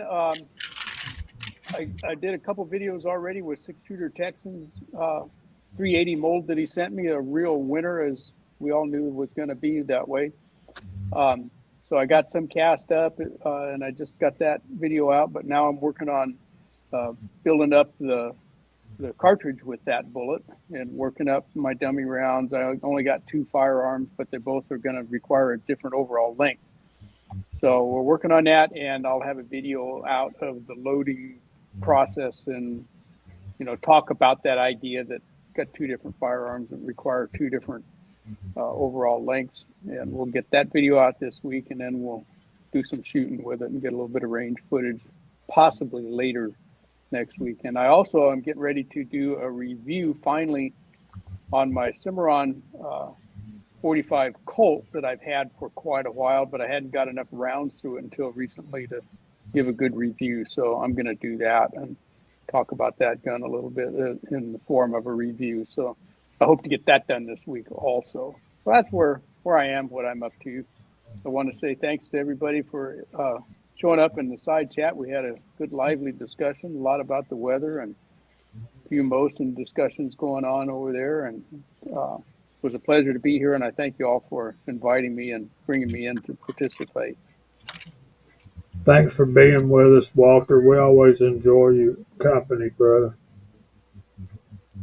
Hot pot, what are you working on?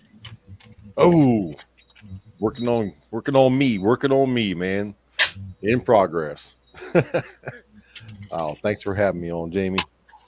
Everybody on the panel and everybody in the side chat, I hope you have a blessed holiday. Merry Christmas, New Year's.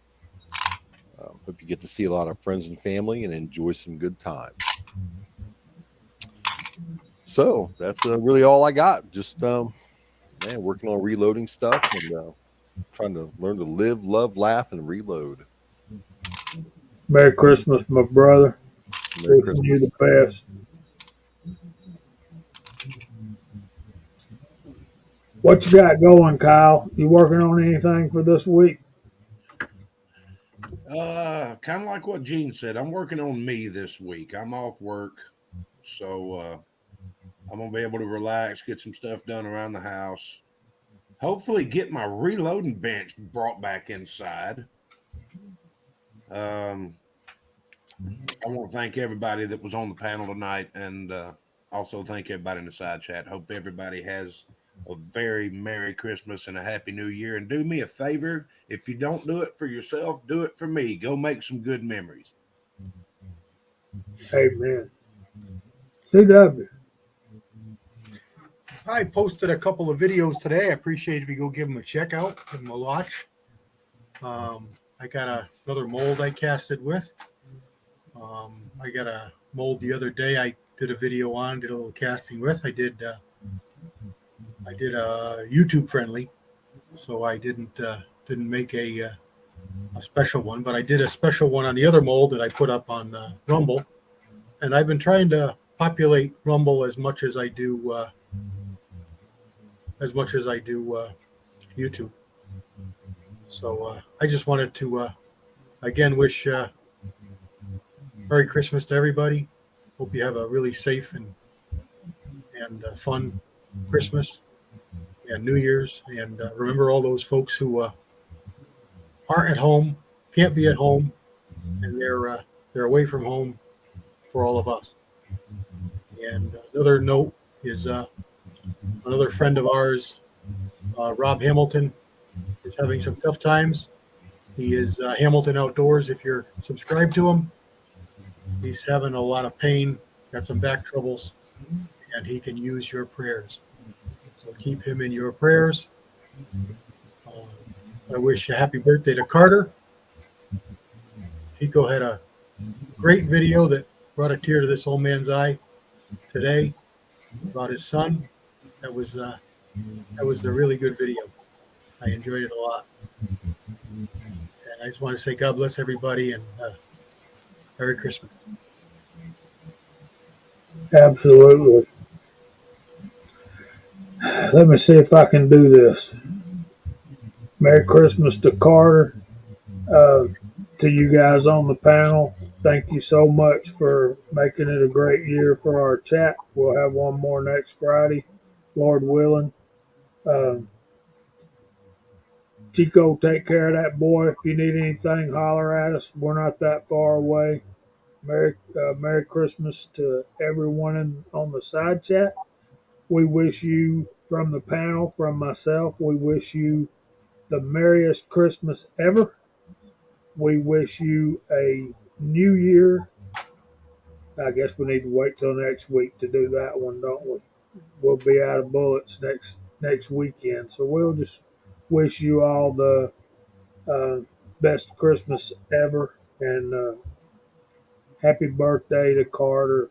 Chico, man, I'm sorry your power went out. GGW says, go dogs. Sick 'em, woof woof. Thanks, brother.